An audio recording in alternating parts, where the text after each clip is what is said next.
Bueno, vamos entonces ahora a hablar un poco de los ilícitos y las sanciones. Para entender el planteo del tema, tenemos que entender lo siguiente. El contribuyente u otro obligado, frente a una norma jurídica, lo que tiene que advertir en primer lugar es que esa norma jurídica se emitió con una finalidad. ¿Cuál es esa finalidad? La norma nos trae un mandato, una obligación a cumplir. Es decir, ese mandato o obligación a cumplir puede ser de tipo positiva, una acción de tipo positiva o de faz positiva, o una acción de tipo negativa o faz negativa. Por ejemplo, no ocultar una venta. No dejar de facturar, no omitir facturar. ¿eh? Bueno, tenemos un mandato, una obligación de faz negativa. No puedo dejar de hacer algo. Y tenemos otras de faz positiva. Debo hacer algo. Debo presentar la declaración jurada. Debo informar. Debo pagar. Debo retener. Bien. Debo atender la inspección. Entonces, mandatos o obligaciones de faz que implican acciones de faz positiva o negativa.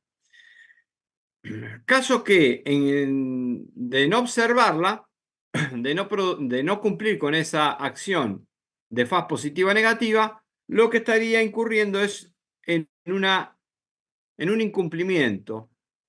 Es decir, estaría actuando, estaría llevando adelante una acción no permitida, es decir, no lícita, no conforme al mandato o a la obligación que establece o prevé la ley, o espera la ley que cumplamos. Y frente a ese mandato o obligación, ya sea por la faz positiva o negativa, y al no cumplimiento de la misma, o incurrir en una acción positiva o negativa contraria a esta, daría por resultado o como consecuencia la aplicación de una sanción. Ese sería el esquema lógico del tema ilícitos y sanciones que vamos a ver a continuación.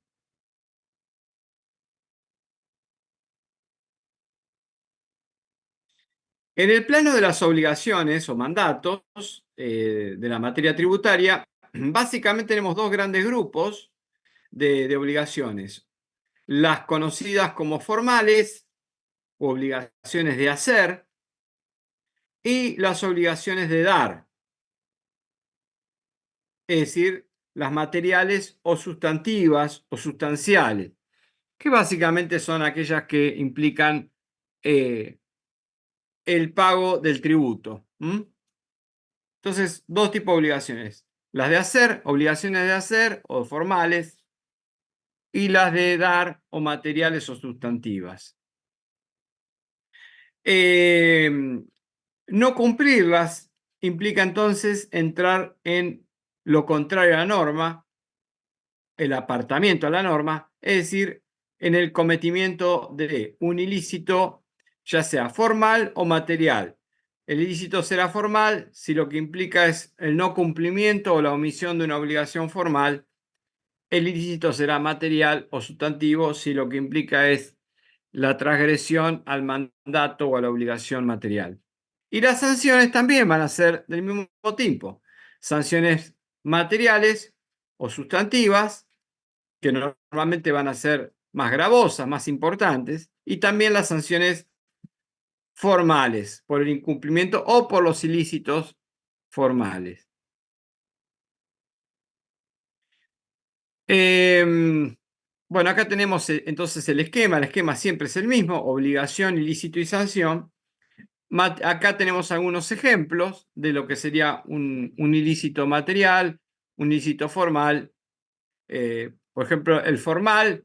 En el formal quizás a nosotros nos interesa particularmente, porque en el formal muchas veces estamos nosotros involucrados, es decir, los profesionales en ciencias económicas, que estamos un poco expuestos por delegación en el cumplimiento de estas obligaciones, presentar la declaración jurada, registrar las operaciones, en fin, somos más cercanos a, al cumplimiento o no de las obligaciones formales. Por ejemplo, la obligación tributaria formal es de registrar en los libros de IVA las compras y las ventas, ¿no? Tal como lo exige el organismo fiscal. Bueno, ¿cuál sería el ilícito? No registrar en el libro las operaciones de compra o de venta. La consecuencia, ¿cuál es? La sanción, una multa a los deberes formales, por falta a los deberes formales. Artículo 39, por ejemplo, de 11683.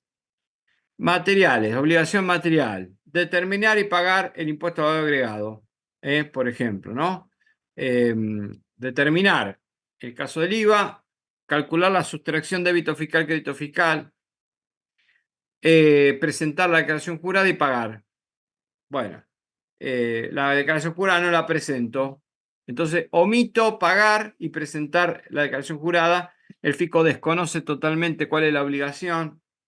Fíjense que acá está, de alguna manera, vinculada a dos tipos de ilícito. Uno que es el de presentar en término y el otro el de presentar la declaración jurada determinativa, determinando la obligación, calculándola, y después la falta de ingreso en todo o en parte, ¿no? Bueno, la obligación de pagar, la obligación material, se omite por falta de presentación, se omite el pago total o parcial. La consecuencia es una multa a los deberes materiales. En este caso, hay que ver otras cuestiones que van a empezar a combinarse frente a un ilícito material. Por ejemplo, el ilícito material puede tener diferentes motivaciones, puede tener diferentes causas. Si la causa es meramente culposa, es decir, por una conducta negligente, temeraria, bueno, será culposa. Entonces tendrá una figura de omisión. Pero si hay algo más grave, si ya hay una intencionalidad, si ya hay un ardid, si ya hay una arquitectura más compleja tendiente a producir los efectos o producir este ilícito, ¿no? Que es el efecto de no presentar, de no pagar, pero ya no responde a un descuido, a una conducta negligente, temeraria, imprudente, sino que ya acá hay toda una intencionalidad dirigida a provocar un resultado bien conocido, bien medido. Las situaciones más graves ya estamos hablando de una defraudación, de una conducta mucho más reprochable. Entonces entramos por otra figura que es, por ejemplo, la de defraudación, artículo 46. Y por supuesto, después cuando vemos las sanciones, no son del mismo tenor, van a ser mucho más gravosas. Bueno, acá tenemos entonces este esquema básico de esta estructura, ¿no? Esto es importante. ¿Qué naturaleza jurídica conlleva, ¿no? el ilícito tributario? ¿De qué está compuesto? Fíjense que este fue el tema con el cual allá en Impuestos 1, la primer clase, ¿no? Hablamos de la naturaleza de la actividad financiera del Estado. Bueno, nos proponíamos entender cómo está compuesta, de qué está hecha. Ahora también volvemos a hacer el mismo análisis, pero respecto al ilícito tributario. ¿Cuál es la naturaleza jurídica, particularmente jurídica del ilícito? Bueno, entonces acá se ha discutido cuál es el origen, la composición de esta, de esta conducta eh, contraria a la obligación o al mandato legal, ya sea positiva o negativa.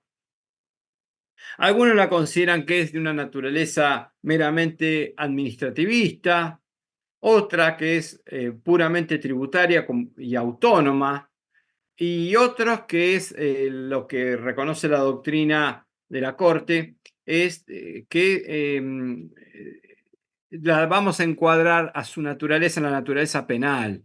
Es decir, y es de opinión mayoritaria, o sea, las sanciones tributarias son de naturaleza penal. y los ilícitos tributarios también. Entonces, la Corte acá se pronunció en este sentido, consagrando esta doctrina penalista y sin desvíos, eso es lo más importante, o sea que siempre fue coherente en esta interpretación.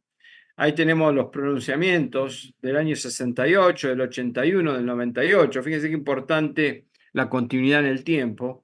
Parafina del Plata, Usandizaga, Perrón y Juan Arena, y Lapidus.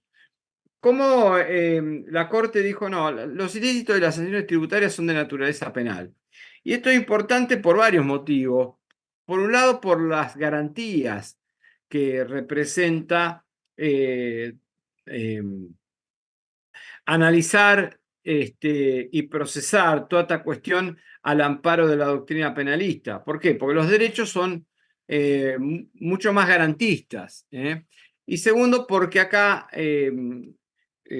los ilícitos, si bien tenemos dos tipos de análisis de los ilícitos, los objetivistas y los subjetivistas, bueno, el elemento subjetivo es un elemento que va a cobrar importancia. No solamente verificar objetivamente un ilícito, dada tal obligación y verificado en los hechos que no se dio el cumplimiento, ya está configurado el ilícito. Bueno, sí, esa es una posición objetivista para determinado tipo de ilícitos, pero para los más importantes, como son los materiales, o sustanciales, no, es subjetivista. Entonces, acá vamos a tener que analizar el aspecto subjetivo del ilícito. Y va a haber que probarlo. Por ejemplo, el dolo no se presume, el dolo se prueba. Entonces, el esfuerzo probatorio por parte del acusador, que en este caso sería el fisco, bueno, es más exigente. Eh, Bueno, en la teoría tradicional del delito, eh, acto antijurídico y culpable, ¿no? Cuando hablamos de la culpabilidad, estamos un poco hablando de esto, ¿no? Del aspecto subjetivo. Tengo que analizar esta acción que vimos, que es típica, además típica, tiene que estar perfectamente definida en la norma, esa antijuridicidad. No le podemos aplicar una analogía, no le podemos aplicar un parecido. No, no, no, no. La acción detectada, reprochable, tiene que estar perfectamente definida en la norma, en este caso legal, que la consagra como antijurídica. O sea, el tipo tiene que estar perfectamente definido. Si no es así, si no encuadra perfectamente, bueno, lo lamento, pero no está tipificado, es ilícito. Bueno, y culpable, ¿no? Acción típica, antijurídica y culpable. Esta es la definición de delito para la teoría tradicional del delito. Es toda acción típica, antijurídica y culpable. Vuelvo a repetir lo de la culpabilidad, ¿no? Que es muy importante. La culpabilidad hay que indagarla, hay que meterse en el aspecto subjetivo para ver el sujeto por qué hizo lo que hizo, cuáles son sus motivaciones, cuáles son realmente los motivos por los cuales actuó de esa manera. Si lo actuó por culpa o por dolo. ¿Por qué? Porque las consecuencias son muy diferentes, muy diferentes. Bueno, esto ya lo hemos hablado, así que vamos a adelantar. Estas acciones pueden ser un obrar positivo o negativo, por comisión o por omisión. No hice lo que estaba prohibido y no hice lo que estaba obligado. La omisión es no hacer lo que estaba obligado a hacer y la acción por comisión es hice lo que estaba prohibido hacer. Esto está en el aula, se lo aclaro, por eso voy rápido. Eh, bueno, entonces, esto de la tipificación, el elemento típico, la acción reprochable tiene que estar tipificada, es decir, tiene que estar definida con precisión. Esto es lo que exige el principio de tipicidad. La acción no puede ser una vaguedad, no puede ser una generalidad, tiene que estar perfectamente definida. Y luego en los hechos tiene que estar perfectamente demostrado de que se cumplió y se ajustó al tipo. Em, ¿Qué implica la antijuridicidad? Es decir, lo contrario a lo que obliga la ley, al mandato legal. Bueno, acá hay un elemento nuevo que no hemos mencionado y es que el obrar positivo o negativo va a tener una consecuencia. Y por eso la ley lo define como antijurídico, es decir, como contrario a la norma. ¿Por qué? Porque al final la norma, ¿qué es lo que buscaba? Con esa obligación formal, con esa obligación material o sustantiva, ¿qué es lo que quería? Bueno, lo que quería era proteger un bien jurídico, tutelar un bien jurídico, y que en caso de que aquel sujeto designado en la norma como obligado eh, lleva adelante una acción positiva o negativa que es antijurídica, lo que termina ocurriendo, y esto sí es un elemento que tiene que estar presente también, y que incluso hay que demostrarlo, es que el bien jurídico tutelado ha sido lesionado, ha sido vulnerado. Es decir, por ejemplo, el derecho a la vida es un bien jurídico tutelado, ¿no? La vida humana es un bien jurídico tutelado. ¿Y por qué la acción antijurídica es matar? Bueno, porque lesiona el bien jurídico tutelado, la vida. Pero ojo, para poder reprochar esa acción antijurídica, hace falta probar algo, que exista un muerto, ¿no? Es decir, tiene que haber una consecuencia. Eh, si no hay consecuencia, si no hay un bien jurídico tutelado, afectado, lesionado, bueno, es difícil de poder reprochar la acción antijurídica, simplemente porque no se pudo verificar el bien jurídico tutelado dañado, vulnerado, lesionado. En el caso de la materia tributaria, el bien jurídico tutelado básicamente vamos a ver qué es. Por el lado de las obligaciones formales, va a ser la posibilidad de que el fisco pueda llevar adelante su actividad de administración tributaria, que pueda llevar y ejercer la facultad de verificación, de fiscalización, eh, y las obligaciones sustantivas o materiales, el bien jurídico tutelado seguramente va a ser otra, va a ser la renta pública, va a ser la hacienda pública, por ejemplo, el patrimonio o la renta pública. Bueno, eso va a estar vinculado con el bien jurídico tutelado de las acciones antijurídicas que afectan las obligaciones sustantivas o materiales. Bien.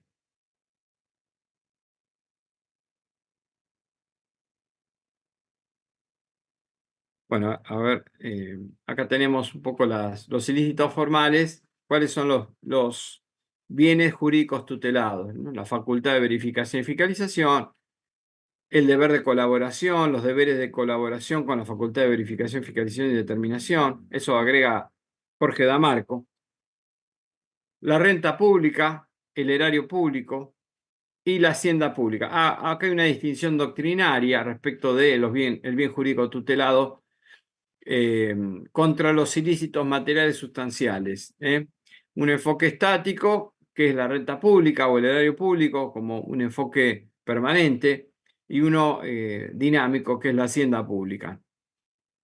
Es una discriminación doctrinaria.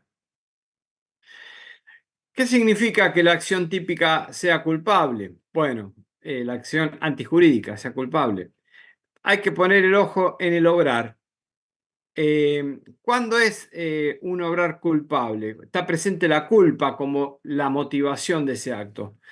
La culpa significa que el sujeto que obró lo obró con negligencia, es decir, no fue negligente, imprudente o obró con impericia.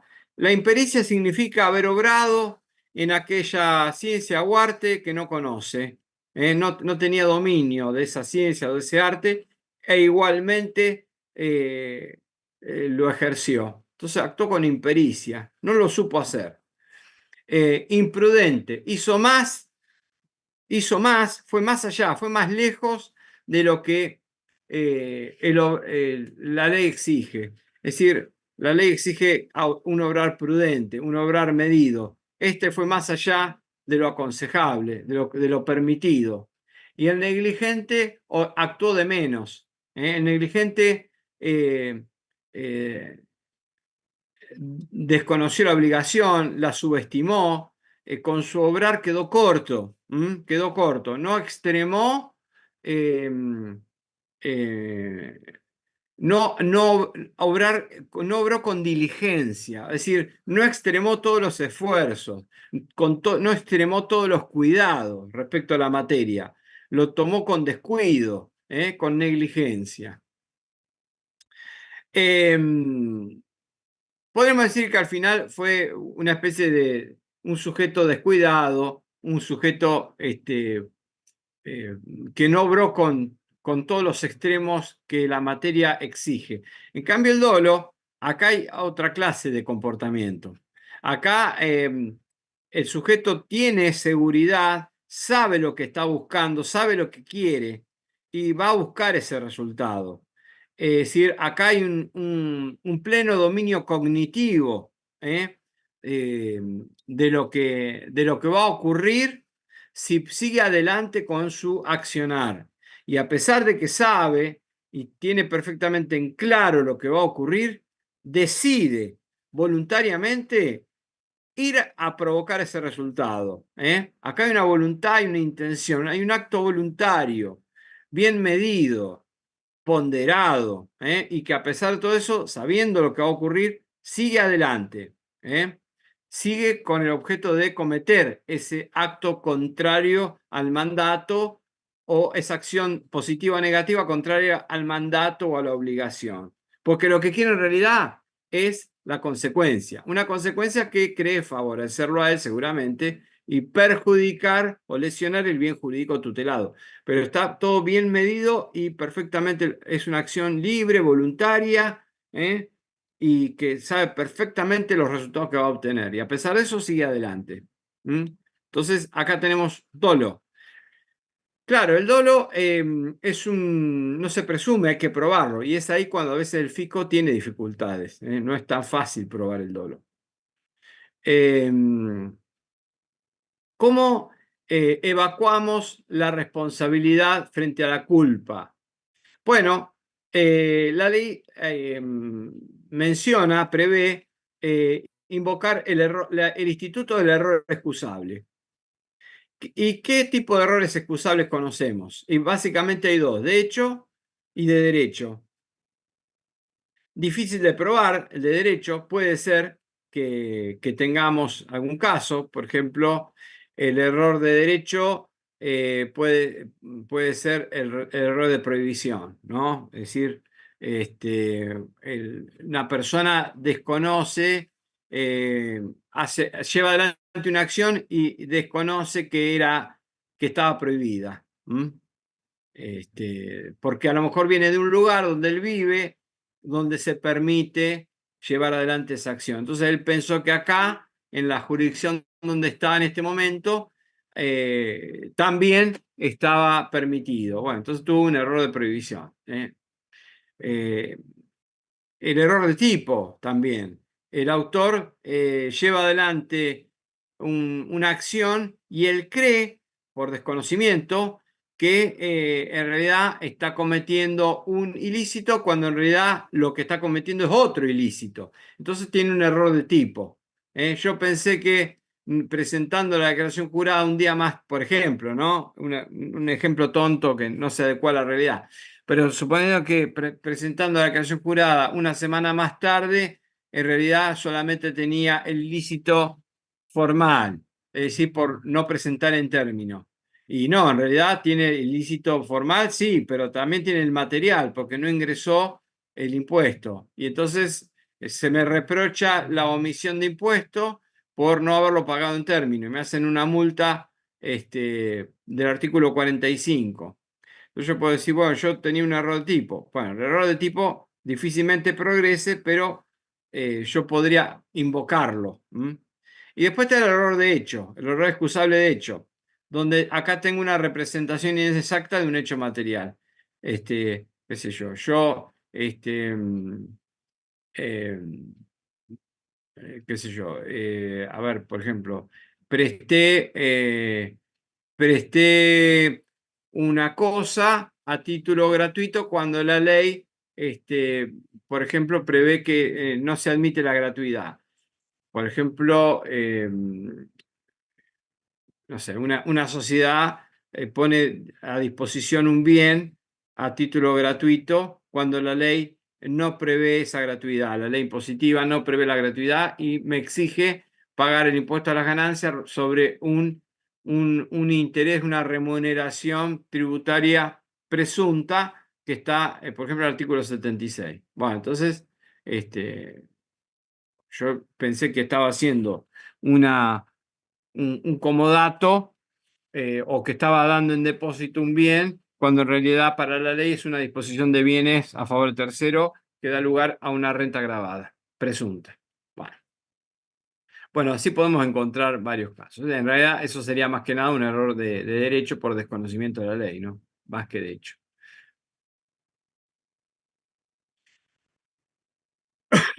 Bueno, eh, estos son los casos típicos que se pueden dar en la materia tributaria de los errores excusables. La materia tributaria es compleja, a veces es ambigua, a veces es vaga, no es precisa. Entonces, puedo pedir o invocar el error excusable cuando la norma es compleja, es oscura, es una novedad, se admite más de una interpretación que puede inducir la propia norma a un error. ¿Eh? Bueno, entonces, ¿cómo hago yo para reforzar un poco esta postura de error excusable? Y bueno, extremar todas las medidas posibles para demostrar que yo actué con diligencia. Es decir, que es un esfuerzo por cumplir correctamente la norma. ¿Y cómo lo puedo hacer? Y bueno, por ejemplo, a través de la consulta, una consulta vinculante o no vinculante. ¿Mm? Haberme documentado con consultas a organismos técnicos.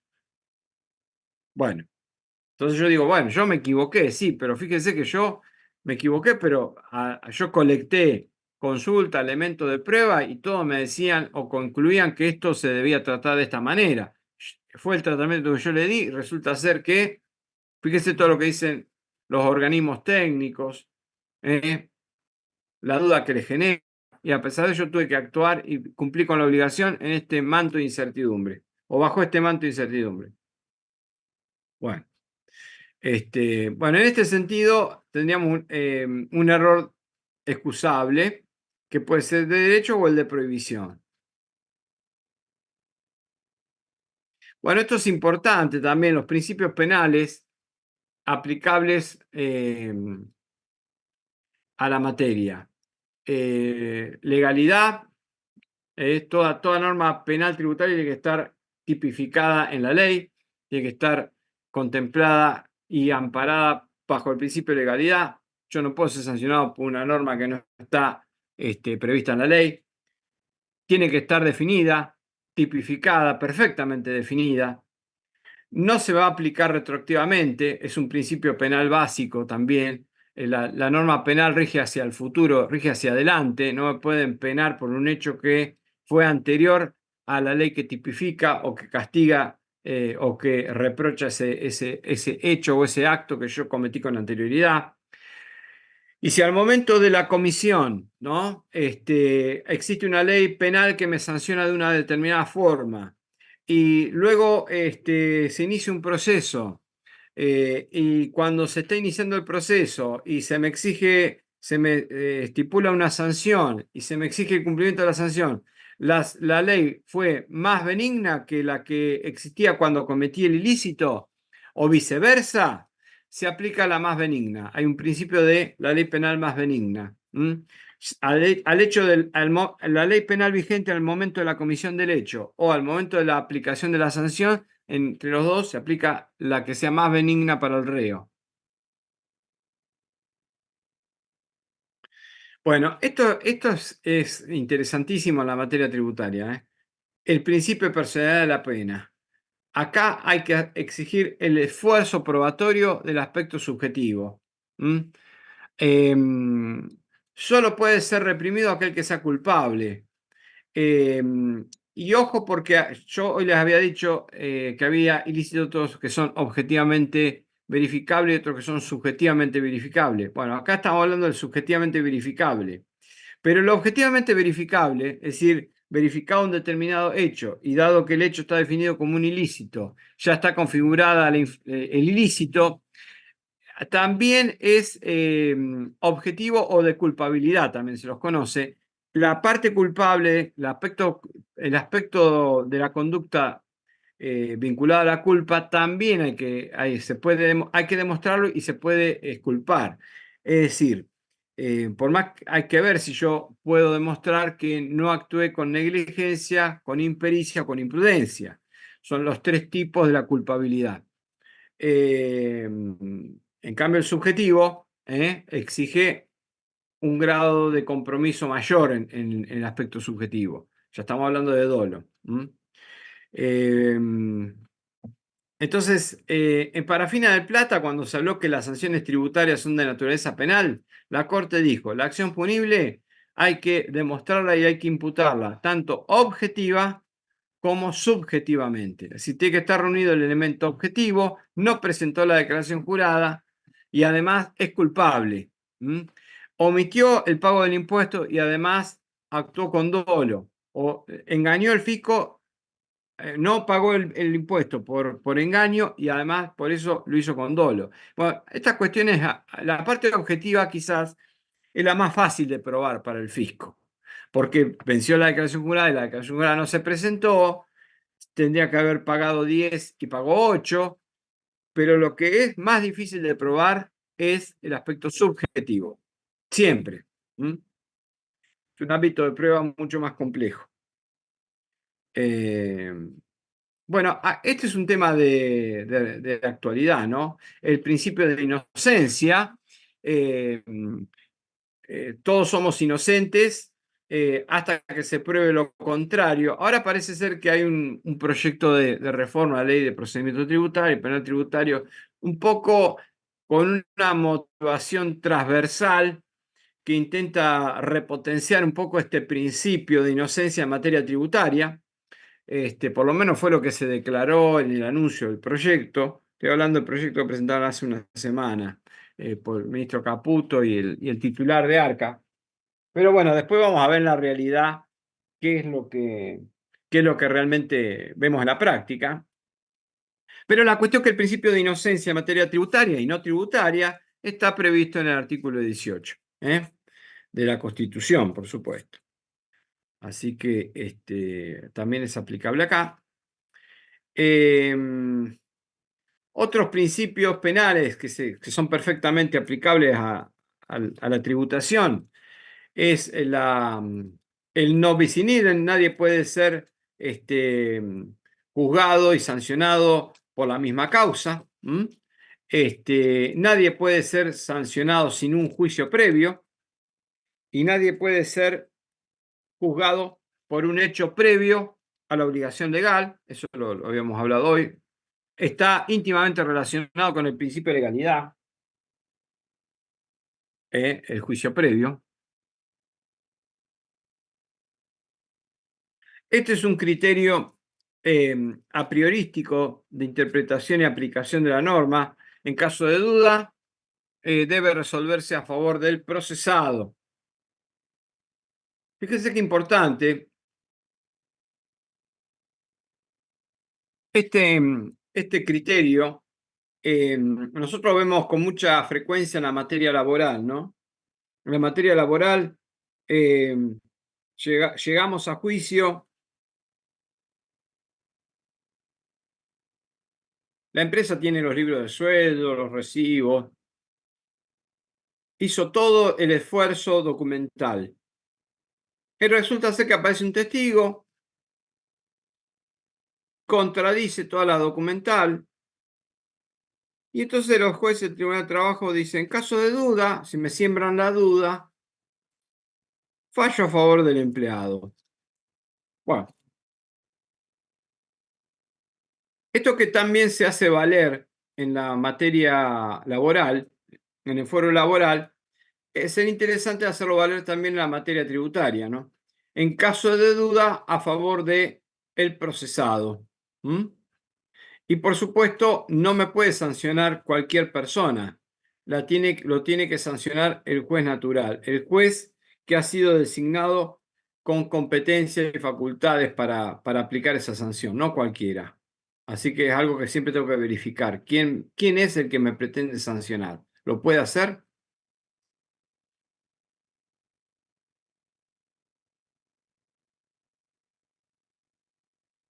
Bueno,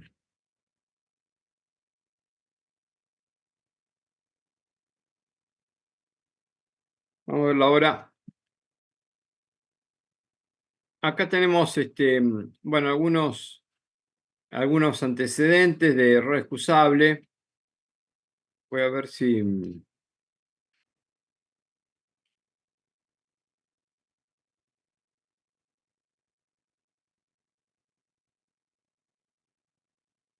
va a tener su sábado bus, Astra, bueno, esto para Fina del Plata, son fallos importantes, pero Usandizaga, Perrón y Juliarena.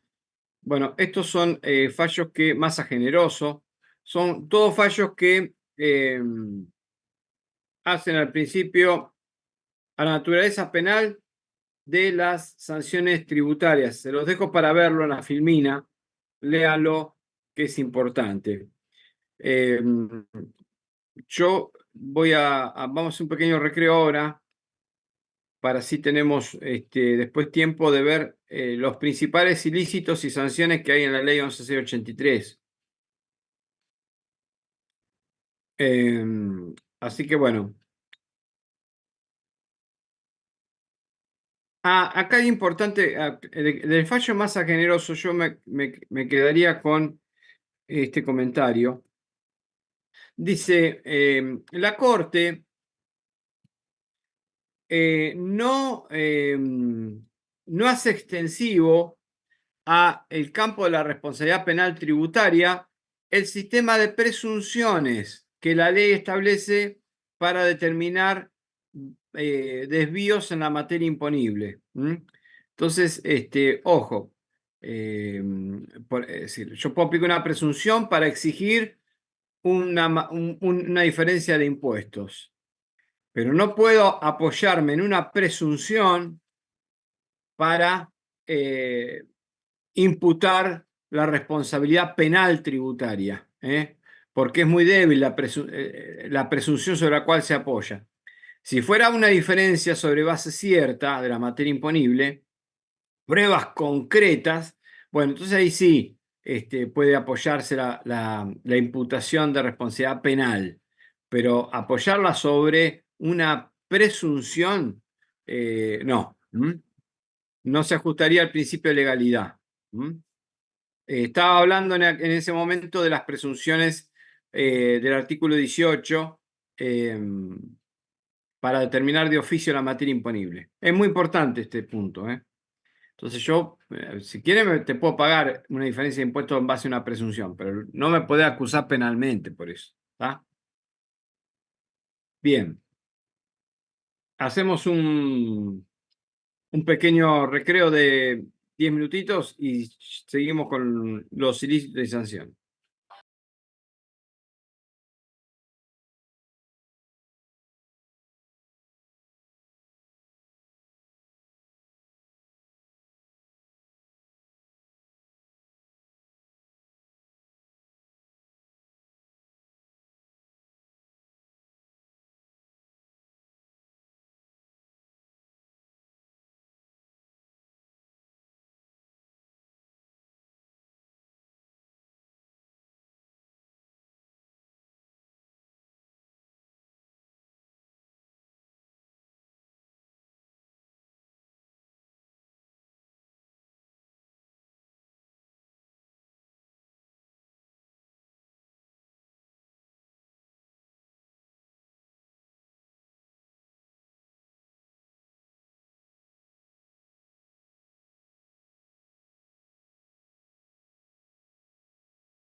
Bueno,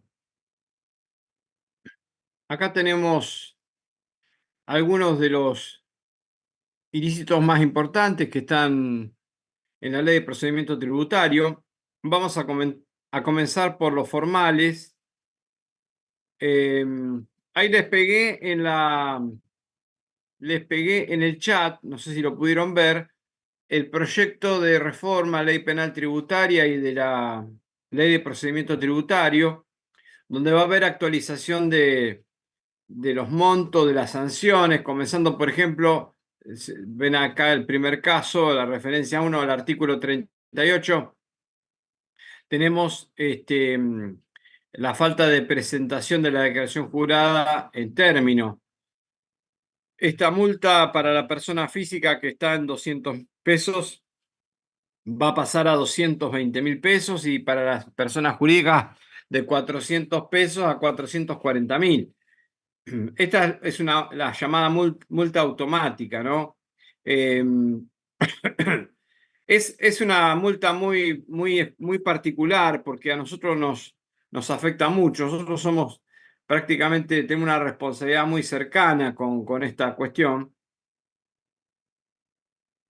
Si se nos pasa una declaración jurada el día del vencimiento, bueno, el reproche enseguida repercute en los contadores. Bueno, fíjense que de 200 pesos y 400, que en su momento era un dinero, ahora ya prácticamente es inocuo. Bueno, va a pasar a 220, 440, ya es otro número. Fíjese que en muchos casos, no sé si los honorarios mensuales llegan a cubrir el monto de una distracción como esta, ¿no? Un descuido, un leve descuido nos hace incurrir en este ilícito formal. Bueno, vamos entonces a hacer el repaso de algunos de ellos. No sé si vamos a ver todos, pero por lo menos los más importantes. El artículo 38 tenemos a este ilícito.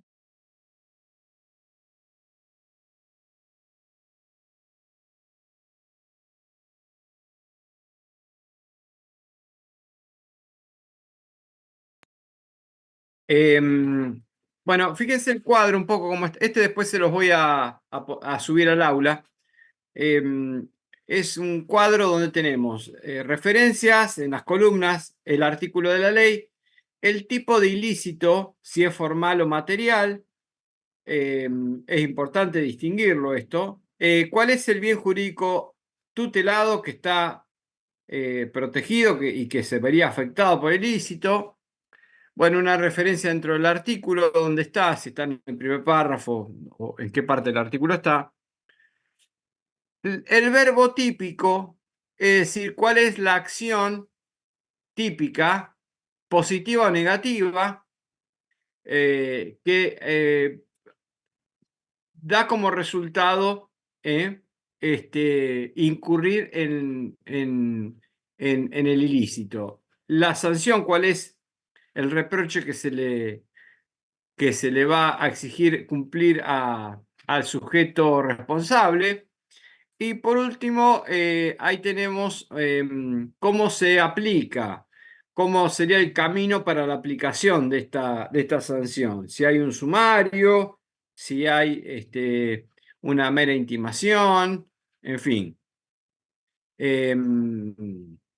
Bueno, entonces, planteado el cuadro, cómo está organizado, vamos entonces a hacer repaso de algunos puntos. Por ejemplo, el primero entonces es artículo 38. Acá es un ilícito formal. ¿Qué es lo que se busca proteger? ¿Cuál es el bien jurídico tutelado? La administración tributaria y la facultad de verificación y fiscalización.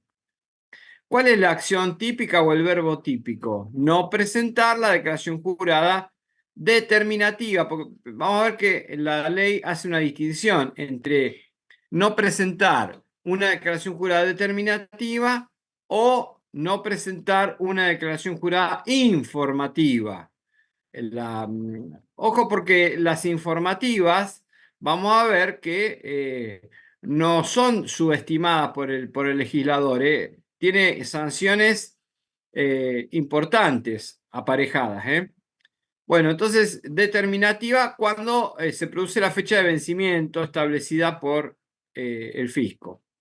La sanción es una multa para que distingue a la persona física y sucesiones indivisas y a la persona jurídica con otro importe diferente. Ahí tenemos 200 pesos y 400. La multa es un monto fijo.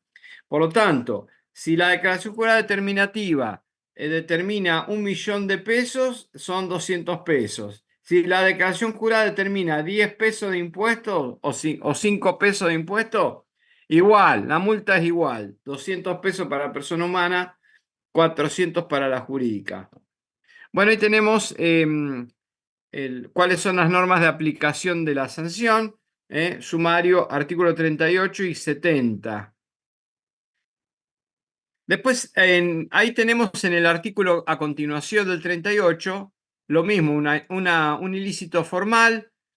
El bien jurídico tutelado es la administración tributaria y la facultad de verificación y fiscalización. Acá tenemos varios párrafos en este artículo. No vamos a ver todo, vamos a ver el primer párrafo, porque es la no presentación de la declaración jurada informativa, incluyendo el incumplimiento parcial en la fecha de vencimiento. Bueno, en este caso, con falta de presentación o no cumplimiento total, la sanción es una multa también, pero acá ya es gradual, cuando dice de hasta, es porque hay un rango, ¿eh? Hasta 5.000 pesos para persona humana o sucesiones indivisas, y de 10.000 pesos para las personas jurídicas, del país, constituidas en el país. La aplicación se hace a través de un sumario, un proceso sumario, artículo 70. Bueno, ya le dije que este artículo tenía varios párrafos, así que, pero bueno, el segundo, el tercero también son de la informativa. O al 39, que es una norma, también es un ilícito formal, el que está en juego. El bien jurídico tutelado es la administración tributaria y las facultades de verificación y fiscalización. Acá tenemos en el primer párrafo, la acción típica o el verbo típico es no violar o no cumplir con las disposiciones de las leyes tributarias, por ejemplo, la ley de ganancia, ley de IVA, la ley de procedimiento tributario, decretos, normas de cumplimiento obligatorio que establezca requisitos formales, el no cumplimiento de forma integral de las obligaciones del artículo agregado a continuación, el segundo agregado a continuación del 39. Pero acá lo importante es que tenemos una multa formal genérica, o ley penal en blanco, porque está establecido el ilícito, la acción típica, pero después va a haber que encuadrarla en cuál es exactamente el ilícito que da lugar a la sanción. O sea, si fue no haber cumplido, qué sé yo, con una obligación de la ley de IVA o de la ley de procedimiento, bueno, habrá que identificarla. La multa también acá es graduable, va entre los 150 y los 2.500 pesos. También hay un sumario. Y acá lo que aparece en el cuadro es una novedad, que es el tema de la acumulación de las sanciones. O sea, esta acumula con la del 38, con la falta de presentación en término. Es decir, que si yo no cumplí con la presentación de la declaración jurada en término y además no cumplí con una obligación formal que estaba asociada con la presentación de la declaración jurada en término, me aplican las dos. En el segundo párrafo también tenemos el mismo artículo 39, incumplimiento de normas sobre domicilio, no colaborar con la inspección o con una verificación, hacer resistencia pasiva. La resistencia pasiva no es resistencia por inacción. O sea, no muevo un dedo no hago nada para colaborar con la inspección. Por ejemplo, frente a un requerimiento. Entonces, dejo que el inspector pierda tiempo, no pueda avanzar porque no colaboro con él.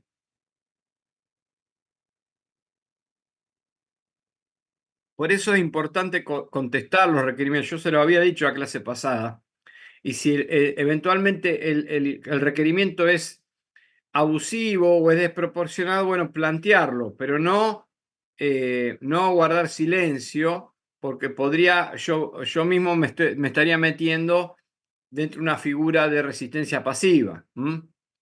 Eh, bueno, acá tenemos una multa también graduable con un sumario de por medio de entre 150 pesos y 45.000 pesos. Eh, bueno, vamos a avanzar un poco más. Vamos a avanzar.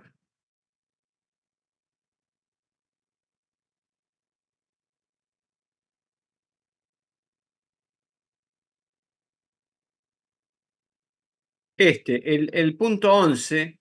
Acá tenemos un ilícito formal que afecta al bien jurídico tutelado, administración tributaria, la facultad de verificación y fiscalización.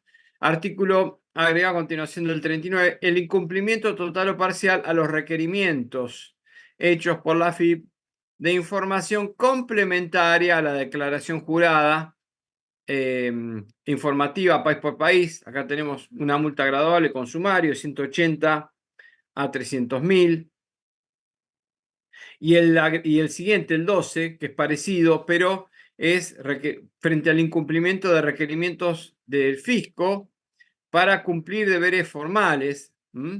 También multas, acá tenemos una multa fija que se puede acumular con los incisos anteriores. El 40 es importante, también es un ilícito formal agravado con uno material de peligro.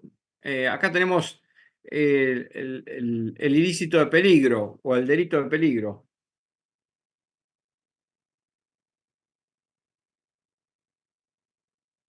El bien jurídico tutelado es, aparte de los que mencionamos anteriormente, se le agrega uno que es el normal funcionamiento del mercado y la renta fiscal.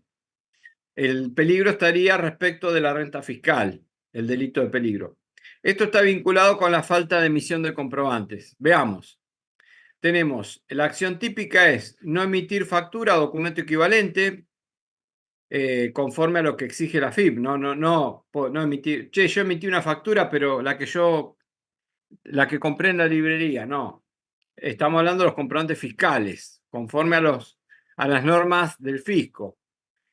Por una o más operaciones, siempre y cuando esté obligado a hacerlo, por ejemplo, más de 100 pesos, no tener registraciones o registrar en forma defectuosa o incompleta, conforme a las normas fiscales, transportar mercadería o encargar mercadería sin documentación, o sea, hacer circular mercaderías sin documentación fiscal. También hay montos mínimos por los cuales estaría liberado, pero más de ese monto sí, 100 pesos. No estar inscriptos como contribuyente o como responsable, cuando tendría que haberme inscripto. No tener facturas o documentación equivalente por las compras. No tener en funcionamiento los instrumentos de medición comerciales. O el punto G, que es importante, un establecimiento de 10 o más empleados y tener el 50% más sin registrar, aunque me hubiera inscrito como contribuyente, pero no tengo inscrito a los empleados. Bueno, todo esto encuadra en el artículo 40. Acá tiene que haber un acta de comprobación por parte de los inspectores que den cuenta de los hechos. ¿Se acuerdan que el acta de comprobación la vimos en la clase pasada? Tiene carácter de instrumento público. Para impugnar el acta hay que hacer un proceso, un juicio de readugación de falsedad. Y la sanción acá es la clausura de 2 a 6 días. La suspensión de la matrícula puede ocurrir, de la licencia o de la inscripción. Y también es aplicable la multa, ¿eh? Hay una multa también. Acá también tenemos en el 40.1.1 el caso del transporte o traslado de mercaderías, que mencionamos también. Acá se agrega como sanción la interdicción y el secuestro de la mercadería. El 44, artículo 44, se le agrega a la acción típica es el que violara la clausura, el que quebrara la clausura, rompiera los precintos. Bueno, acá, ojo, acá entra en juego otra norma procesal, el Código Procesal Penal de la Nación y los códigos procesales de las provincias, porque la sanción es arresto de 10 a 30 días. Y si vuelvo a romper la clausura, se duplican los plazos del arresto. Bueno, ese es el artículo 44. El 45 es muy importante. El 45 es un ilícito material. Ya cambiamos acá de... Acá ya estamos en otro terreno, estamos dentro de los ilícitos materiales. El bien jurídico tutelado es la renta fiscal. Bien, ¿cuáles son los verbos típicos o las acciones típicas? Omitir el pago de un impuesto por falta de presentación de declaración jurada o, habiendo presentado la declaración jurada, esta es inexacta. Por haber omitido actuar en caso de tener que retener o percibir. Por haber omitido el pago de anticipos. O habiéndolos pagado, estos eran inexactos. Falta de pago de anticipo, pago de falta del impuesto, se vinculen con sociedades vinculados. Bueno, ahí está, con el exterior. Bueno, en este caso la emisión puede ser imputada tanto, la infracción puede ser imputada tanto por omisión, que es una figura culposa, pero va a ser la omisión acá, como está planteado en la ley, puede ser imputable en tanto no encuadre como evasión, así como el 46. Es decir, que primero hay que asegurarse de que no entre en la figura dolosa, en la figura de la evasión. Y si en caso de que no se pueda probar la evasión, entra por acá, por la omisión, que es culposa. Hay sumario y la multa es el 100% del impuesto omitido. Y en el caso de las transacciones entre sociedades y sujetos ubicados con no residentes, la multa es del 200% del impuesto omitido.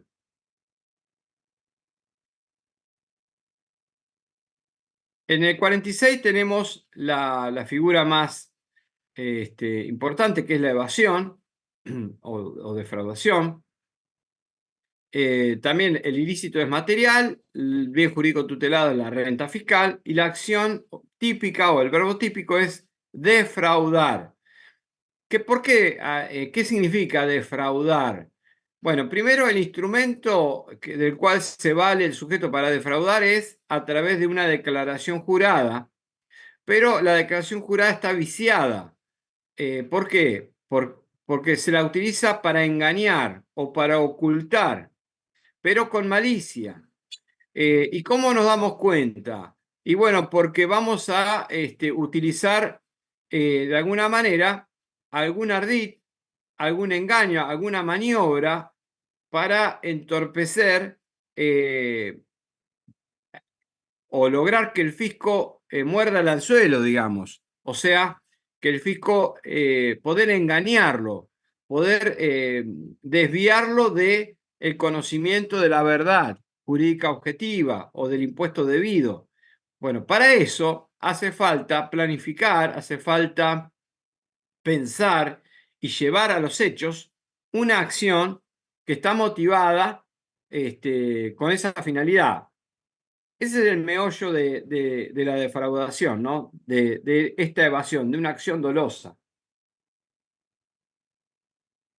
Acá no es que el sujeto fue torpe, no es que el sujeto fue imprudente o que el sujeto actuó con desconocimiento, con impericia. No, no, no. Quizá acá el sujeto es un experto, tiene mucho conocimiento o un mediano conocimiento y gracias a eso puede planificar y llevar adelante una maniobra de tales características que logra, llevándola adelante, engañar al fisco. Le hizo morder el anzuelo. Esto no lo puede hacer, digamos, alguien que no tiene la pericia suficiente para hacerlo, ¿no? Por eso muchas veces los contadores estamos comprometidos con estas cuestiones, porque el fisco dice, este sujeto por sí solo no podría haber logrado y sobre todo frente a una imputación penal tributaria, el sujeto no podría haber logrado esto si no hubiera sido gracias a la colaboración eh, y al obrar de su asesor fiscal, ¿no? Su contador. Bueno, ojo con esto, tenerlo en cuenta. Hay un proceso sumario y la sanción es de 200 a 600 veces el impuesto evadido. ¿Mm? Bueno, acá tenemos, bueno, después tenemos los diferentes tipos. Dentro de lo que es el 46 tenemos declaración engañosa, ocultación maliciosa, cualquier ardido engaño que sirva para utilizar incorrectamente, ¿no? Indebidamente. Un reintegro, una devolución, un subsidio. Bueno, acá tenemos esta sanción también de 200 a 600 veces. Registración de comprobantes falsos. Estamos en el tercer párrafo, ¿no? En el tercer artículo agregado a continuación, el 46.1.1. Registraciones y comprobantes falsos, también ardid o engaño a través de la simulación. La simulación, ustedes saben que está penada, está perseguida cuando a partir de la simulación se produzca un daño, un perjuicio. Bueno, acá tenemos un caso, que es tributario. La sanción sigue siendo la misma, 200, 600 veces. Los agentes de retención o percepción que mantengan en su poder lo retenido o percibido después del vencimiento para ingresar la retención o percepción. Bueno, acá, bueno, Vicente Oscardián en algún momento se planteaba si esto era una mora una mora o era realmente ilícito material, ¿no? Bueno, acá está tipificado, o sea, es muy difícil defender una mora. Artículo. Y el 48, bueno, con esta sanción, ¿no? Bueno, estos son los principales ilícitos y sanciones que habría que manejar, ¿m? Eh, por lo menos para dar por terminada la materia y para hacer el parcial. Bueno, ¿alguna pregunta, chicos? Este cuadro ya ¿Quiere que se los cuelgue en el aula o que se los pegue acá en el chat?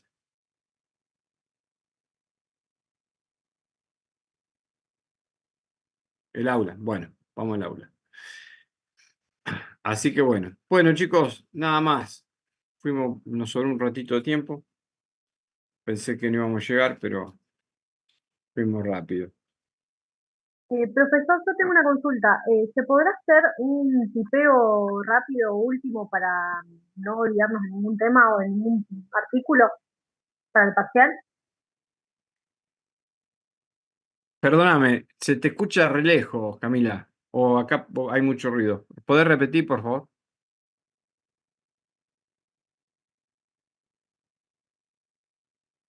¿Me O si no, escribilo en el chat, si no, no tenés micrófono. escucha mejor ahí? Sí. Sí, sí, se podría hacer algún nombrar los artículos, los que estuvimos viendo, como para que no se me escape ninguno, para estudiar para el examen. Los que están en la filmina, están en la filmina. Todos esos son. Sí, los fui Por anotando. eso. ¿Eh? Perfecto. Bien, bien. Sí, sí, sí. No, no, digo, fíjate en la filmina porque ahí están escritos. Sí, sí, sí. Bien, los fui tomando nota de todos. Pero está bien, pero aunque no lo hayas anotado, mirando la filmina que están en el aula, los tenés escritos en la filmina. Y Perfecto. ahora estos los vas a tener en el cuadro. En el Bien, cuadro los tenés en la columna C de este Excel. sí. Ahí están todos los artículos, uno por uno. Bien, bien, bárbaro. Esquema de listo. Los estoy, ya los estoy colocando en el aula. Va, no, ya no. Después que corte el Zoom los cuelgo.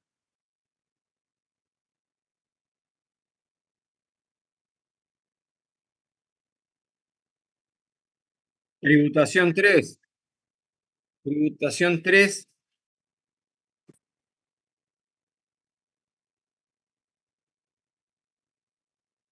Por supuesto. Ya se lo aclaré, ni bien empezamos. Lo que pasa es que lo va a tomar el profesor Gonzalo Ramón.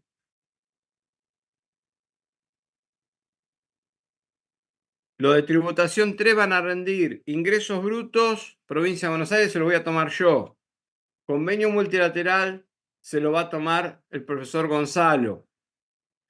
Y los de que son de teoría técnica 2, la 20119, van a rendir todo. Ingresos brutos, convenio y procedimiento. No es que tengan privilegio los otros, lo que pasa es que ellos ya vieron estos temas, lo vieron en tributación 1, a procedimiento tributario me refiero. Ya lo rindieron en el segundo parcial de tributación 1. Igual, profe, para todos, o sea, para todos de la materia sigue siendo el criterio de que la parte de convenio la toma el profe de la práctica, ¿no? En este parcial, después en un final, no, Claro, en un sí, final sí. puede pasar cualquier cosa, qué sé yo. Claro, sí. No, Perfecto.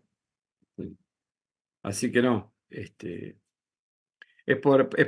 porque por los tiempos yo creo que no les di nada yo de convenio, o le habré dado alguna cosita introductoria, pero no me metí en el convenio multilateral. Así que por esa razón le pedí a Gonzalo que se encargue él de eso, y creo que él se los dio. ¿Ya tienen alguna clase? ¿Tienen alguna otra clase con él? No. No, esta es la última. ¿Cómo ahora están conmigo? Por eso hoy es la última clase. Ah, el lunes tienen con él y es feriado. Ahora entiendo. ¿Y llegaron a ver convenio con él? Sí. Bueno, está bien. Eso es lo que quería saber. Bueno, chicos, los dejo acá. Que tengan buen fin de semana entonces. Y nos vemos en el parcial. En el aula que solo Dios y Bedelía sabe cuál es. Nos vemos en apoyo a la docencia y ahí vemos. ¿Sigue siendo el Vaya. mismo horario, profe, a las 5? Sí, sí, eso sí. Sí, sí. Profe, ¿va a llevar los Perfecto. papeles para verlos? Mirá, yo los puedo llevar porque los tengo, pero ¿sabes qué? Prefiero, concentrémonos en el examen. A ver, los exámenes los pueden ver sin ninguna duda, pero prefiero mostrárselo el día de recuperatorio, porque el día de Ok. recuperatorio hay más tiempo, lo pueden ver más tranquilo, podemos discutir si hay algo que tienen duda, no hay ningún problema en eso. Lo podemos revisar en profundidad, no hay problema y podemos discutir si hay algún, alguna, alguna diferencia de criterio, no hay problema por eso. Pero con el despelote del parcial no me parece oportuno. Más vale nos reservamos el día del recuperatorio donde ahí estamos más tranquilos, si les Perfecto. parece. Profe, disculpe, pero si yo quiero ver el recuperatorio, si por esas casualidades, en mi caso, apruebo el segundo Sí. y ya es tarde para ver el primer parcial corregido cuando estoy en el recuperatorio. ¿Por qué es tarde? Y porque estaría recuperando el primero. No lo recuperé y discutí el parcial. O da a ver, si el recuperatorio, ¿cuál es el problema? Dan un examen No, más, pero si vos querés, en lugar de hacer el recuperatorio, ver el examen, porque estás segura de que lo hiciste bien, lo vemos. No hay ningún problema. ¿Ah? Para mí No, es lo mismo. no, para nada, no es por eso, no, para nada, no es que estoy segura que lo hice bien, al contrario. Esto es bien de Lo dudo. contadores. Es a Creo la que- carta. Opción A, opción B, opción C. ¿Qué quiere? Elija. Pero, porque si no, no va a poner, a ver, un examen, después va a tener menos tiempo para rendir el parcial y el día de jueves, si hay una obligación que hay que respetar y cumplir, es hacer el segundo parcial. No, sí, En eso todo sí. su horario. Yo pensé En que todo tal el vez se podía horario. ver luego del parcial. ¿Eh?